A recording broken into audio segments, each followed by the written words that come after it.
I was thinking, what if some of the rich kids in Texas gave a week's allowance to the poor kids? Maybe some of them would die after all. Maybe not. Either way, Eugene, that's real considerate of you. So, is this the article you wanted to see me about? Sorry I haven't been to church. My dad says I'd be a distraction.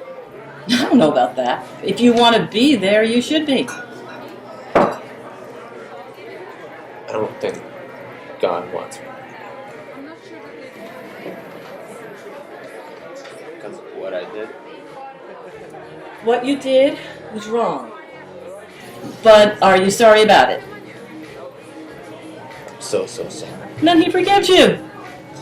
No. I used to pray. He talked back. Not anymore. Now, I think things are so bad that even he won't forgive. God doesn't hold grudges.